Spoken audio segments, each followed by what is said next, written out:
it feels a little bit better. And then if you're going to travel for the summer and you're considering anything that involves airplane travel, you're looking at a 40% across the board increase because of the jet fuel thing. We think about the gas pumps for our cars, Yeah. but jet fuel is another element of this that's way up.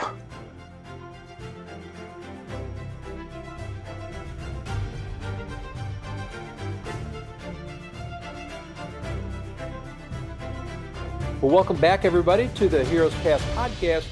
I'm Colonel John Fenzel, and today we're starting something new. We're going to call it the Heroes Path Dispatch.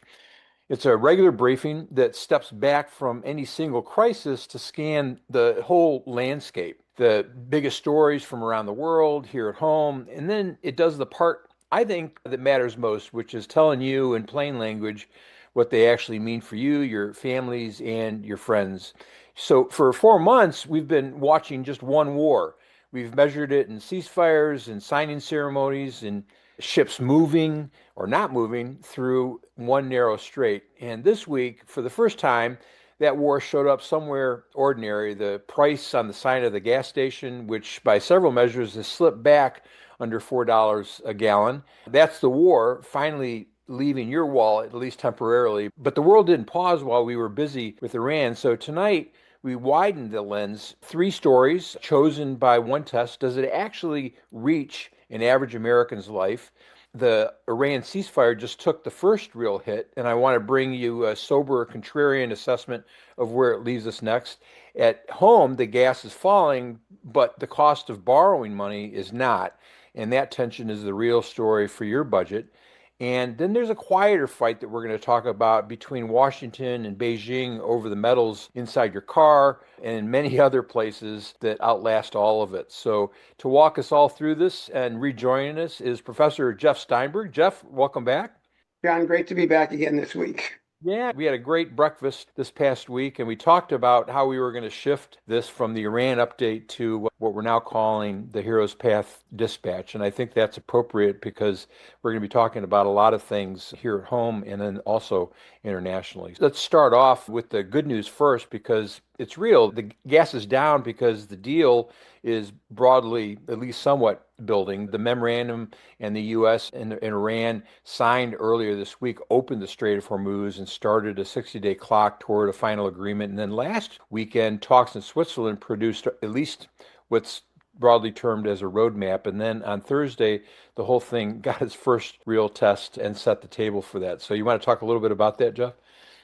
Sure. Well, it's a very difficult and uneasy process. You've got the U.S. Iran dimension of this, and the very first item in the memorandum of understanding emphasizes that the ceasefire includes Lebanon, which brings in a whole different element of the picture, namely the Israel-Hezbollah, Israel-Lebanon situation. And the Israeli objectives from the very outset have differed from those of the United States. We've talked about that for the past several months, that Israel wants the complete overthrow of the Islamic Republic, the installation of a regime that will be friendly to Israel, friendly to the West. The son of the late Shah of Iran is one of the people on the top of the Israeli list. But they have got an immediate security dilemma in the north of Israel, where about 25% of the country is under consistent threat of rocket fire from Hezbollah. And so we see that there's a dimension to the U.S.-Iran deal that is constantly hanging on by a thread, namely on several occasions just in the last week, President Trump, Vice President Vance had to deliver extremely stern and ever increasingly more stern messages to Prime Minister Netanyahu to call off plans to dramatically escalate the Lebanon front. And it's going to be a difficult process. The negotiations themselves seem to be, in a certain sense, the least controversial aspects of it. I think the Iranians, if they're smart, are prepared to let the IAEA inspectors back in, and they'll be quibbling over access and things like that. But they're prepared to kick the can down the road, if not forego their nuclear program. But giving up Hezbollah and that leverage they have over Israel as a kind of a guarantor that this is not merely a pause of a few months or maybe a year before things kick off again in an overall war. So it poses real diplomatic challenges, and it's putting the U.S.-Israel relationship in a completely new and different light, really unprecedented. Yeah. Well, and also it hasn't been without its flaws. On Thursday, a drone hit that stranded cargo ship. I think it was called the Ever Lovely, which is an interesting name. Yes. No crew were hit, and the ship sailed on, but Iran had crossed that line, and two U.S. officials told Reuters that Iran fired. Then on Friday, the U.S. struck back at hitting Iranian missiles and drone storage and coastal radar sites. And then today, Iran retaliated again, launching drones at Bahrain. So this is not a strictly a ceasefire. It's pretty fragile, and we still have munitions going both ways, don't we? Yeah, we absolutely do. And I think what's driving the impetus towards the negotiating and implementing of the Memorandum of Understanding is that both the United States and Iran, as we discussed it last week, have very strong economic incentives for why they need at least some sort of a pause, a prolonged ceasefire in this ever escalating confrontation. You hit the nail right on the head when you talked about gas prices going down. People are feeling a sense of relief at the pump, but as you say, the inflation impact is going to continue for months. Even if oil prices go down, many other commodities that have been stalled, fertilizer, which was unavailable for the spring plantings in many parts of the world. We're going to be feeling the inflationary factors, and Trump is clearly worried about that with respect to the midterm elections. Iran was feeling the heat from the blockade, which was having a significant impact, plus the more heightened implementation of the existing sanctions. The Iranians fear nothing more than an upsurge within the population over economic issues. The last two major spontaneous popular revolts were over economic issues, cuts in subsidies, hyperinflation. That's the thing that even the most hardline, cocky faction within the IRGC know that they've got to deal with. Mm-hmm.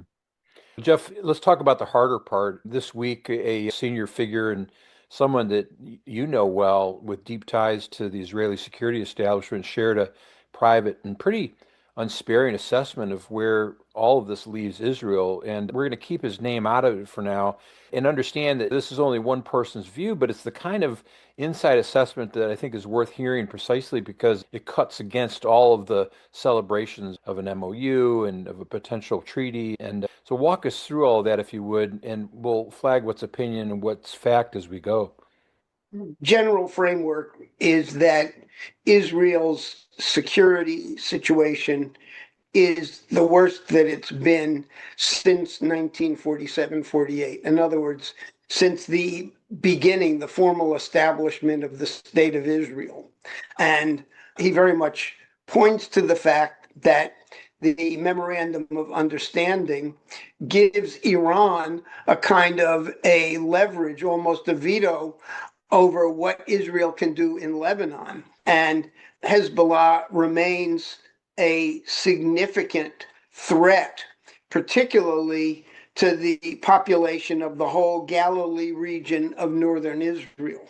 And according to my friend, about 25% of the country has been either evacuated or people are living constantly on the verge of going into fallout shelters because of the Hezbollah threat. And the U.S. seems to be willing to largely concede that to Iran. And so his view is that if the U.S. gets to the point of cutting off Israel, where Israel is, as he puts it, wholly dependent on the United States for its military capability. So much of what Israel has is based on US technology. And he basically said that if Israel feels that it's been abandoned by the United States and that Iran continues to represent a threat of developing a nuclear weapon, Israel, no matter who is prime minister, could eventually reach a point, not now, but at some point in the not too distant future, where Israel has to stake everything on basically launching targeted nuclear attacks against Iran's nuclear infrastructure. Yeah. And I think that was of course, definitely the most that's alarming part of his assessment, without question.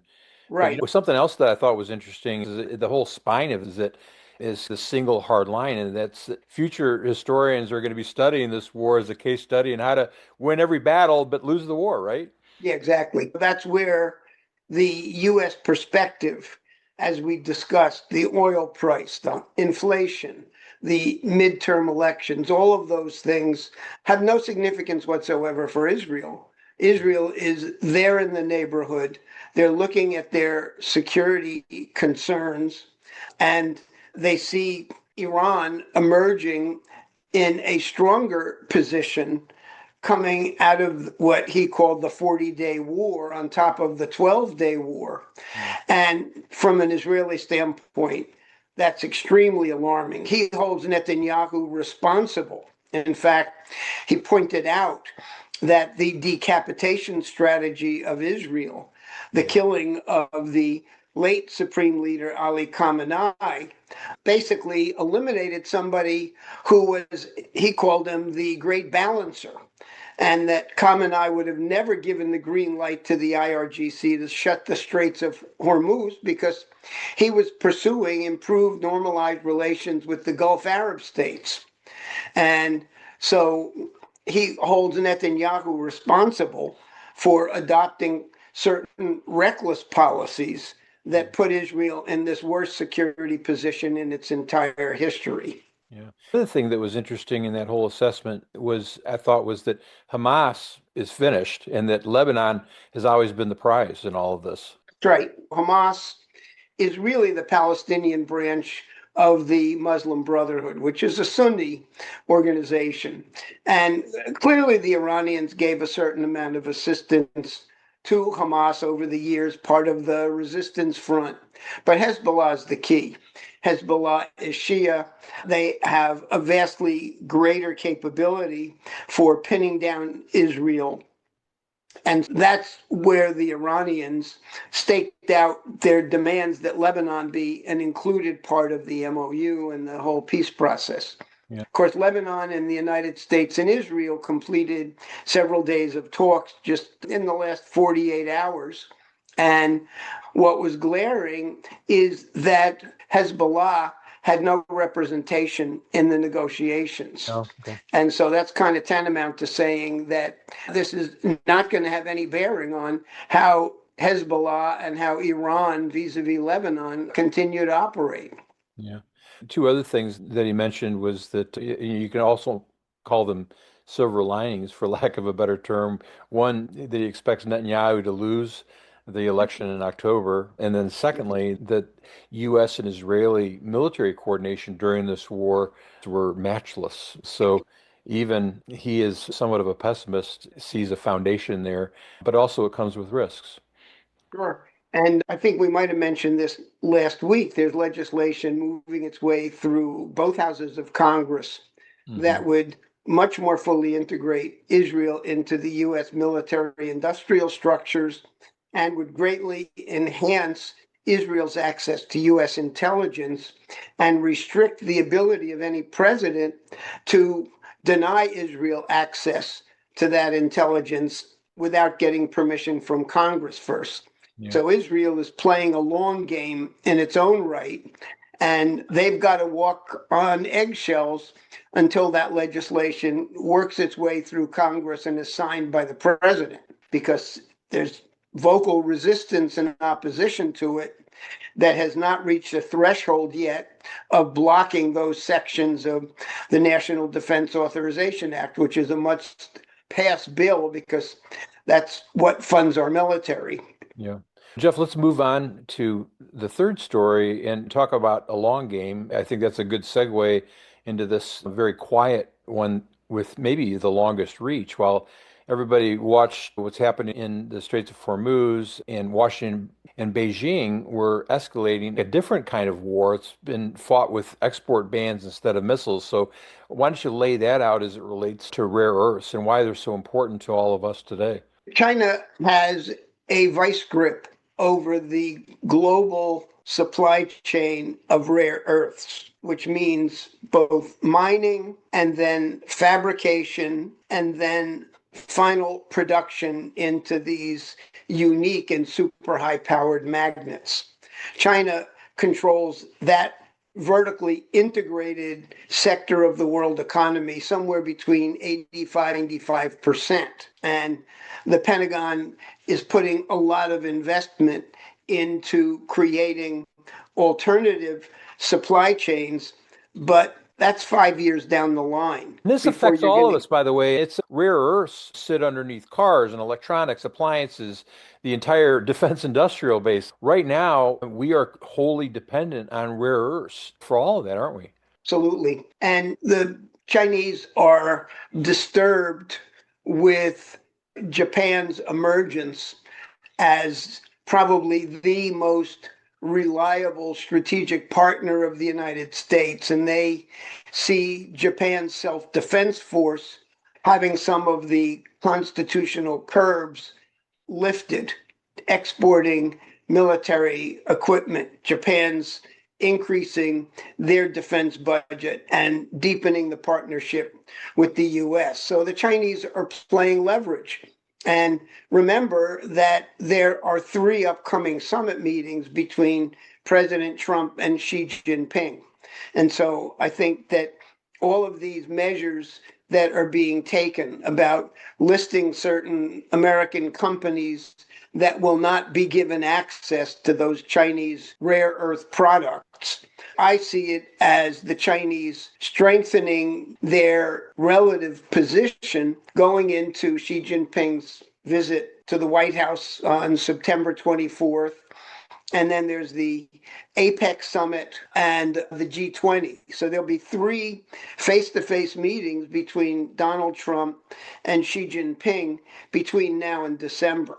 And the Chinese are notorious for using these kinds of economic choke point leverages to enhance their negotiating position. Yep. And It's there's not not a going to be, surprise. yeah, and there's not going to be any signing ceremony for this one. This is going to be a No, long grinding competition for the next decade or two or three. right. It's not just a matter of weeks. Hey, Jeff, I think we'd be remiss if we didn't talk a little bit about what's happening in Ukraine and Russia as well. You want to touch on that? July 7th, 8th is the NATO heads of state summit meeting. And when President Trump was in France a week or so back for the G7 meeting, there seemed to be some kind of relative meeting of the minds between the Europeans and the US over continued support for Ukraine. And last week or the week before last, the Russia-Ukraine war passed the entire duration of World War I. Yeah. And in that period, with a lot of support from NATO countries, Ukraine has developed capabilities. The British, in particular, have provided longer range missiles, which they've not restricted Ukraine in terms of their use. The Ukrainians, you were describing it to me, their ability to basically turn basements of homes into drone factories and people developing skill sets so that the balance of the war, I think, is truly at a point where barring a massive escalation, neither side's in a position to win an absolute victory. And for the first time, the European Commissioner, the former Prime Minister of Portugal, has opened up direct channels to the Kremlin. This is the first time since February of 2022 that Europe has had any kind of diplomatic engagement with Moscow. And of course, President Trump's been sidelined from mediating the Russia-Ukraine thing as the whole Middle East situation is played out. But there's at least reports that Witkoff and Kushner will be going back to Moscow. So the Ukrainians are threatening to bring the war to Belarus because they say Belarus is providing certain logistical and basically satellite reconnaissance support for Russian attacks against Ukraine. And the Ukrainians have escalated their strikes on Crimea, which has created a state of emergency for the Russians there. Yeah. Right now, Russians are fleeing Crimea in droves. I saw a picture of just cars backed up for miles and miles of them trying to get out. And it's been said that Putin's plan to annex the peninsula is falling apart. And it's funny because you look back just a year ago, Trump said that Zelensky didn't have the cards to do that. But today, it's Zelensky's obviously winning this. And then if you look at this, I was talking to a friend of mine. He's in Ukraine right now, and he said that he confirmed that this is a topic that everybody is talking about in Ukraine right now. And we both agree that Putin is probably most dangerous when his back's up against the wall like this. As we see his whole world cracking, there's no place for him without a permanent war. So how does he survive in that position? And so there's lots of speculation about how that's going to develop in the Kremlin, but he's losing the ability to wage that war. Very interesting perspective. And I think the other thing is that he has held back on certain conventional escalatory steps that he's threatened but not followed through on. And I think part of Putin's dilemma is that if he burns all bridges with the West, including with Trump, who still clearly sees some benefit to re-engaging with Russia on Arctic development and things like that, he doesn't want to become a complete satrap of Xi Jinping in China. And he's stuck very much between a rock and a hard place. And the continued support that Zelensky, the Ukrainians have garnered from Europe, combined with their own 4 years of hardened combat experience, has clearly leveled the playing field here. Yeah. Jeff, I think that for looking at the week ahead, you mentioned that we've got a NATO summit with heads of state coming up, I believe, on July 7th. If I'm not 7th and mistaken. 8th in Ankara, Turkey. Yeah, that's interesting also. But a few other things to look at. First of all, we talked about the price of gas at the pump, what happens in the Straits of Hormuz. That's one thing to watch. And then on Thursday, we have a jobs report that's going to be coming up. And that's ostensibly, we see the price of gas falling just in time for the summer vacation period. But also, you look at the price of a mortgage, and that's going up. It's not going down. So Sure. I think it's also important to bear in mind that, yes, the price of gas has gone down, but it's still $1 more a gallon than it was prior to the start in February of the war. I was paying $2.60, and now I had to fill up today, and with the discount card, it was $3.77. Yeah. It feels a little bit better. And then if you're going to travel for the summer and you're considering anything that involves airplane travel, you're looking at a 40% across the board increase because of the jet fuel thing. We think about the gas pumps for our cars, but jet fuel is another element of this that's way up. Yeah. And another thing to look out for too is what happens with this import-export war between China and then also what, as you were talking about, what happens in Lebanon as well with that fragile truce. And so that's where we'll leave it this week. The war that we watched for 4 months finally arrived at some place that's at least somewhat ordinary, a few cents a gallon off the price of gas. That's what the whole world does. In the end, it travels by a long and invisible road all the way to your kitchen table. So Right. and our job on this show is to walk us that road backward from the table to the straight to the price tag to the policy. And all of these things matter in a way that I don't think that we've seen it any time in the past. And the world is so interdependent, but you can see the whole of it and you can see it straight. And that's what we're going to try to decipher here in the weeks ahead on this Heroes Path Dispatch. But Jeff, thanks very much for joining us for this week It was a pleasure. and for all the previous weeks as well. Thanks for keeping us honest. And to everybody listening, the war is quieter, but the world is not. And we'll be here next week to make sense of it together. This is Colonel John Fenzel. Thank you for walking this path with us. The G7 meeting just concluded. The NATO Heads of Summit in Ankara begins in 2 weeks. And for everybody, just stay curious, stay engaged, and take care of one another. Bye now.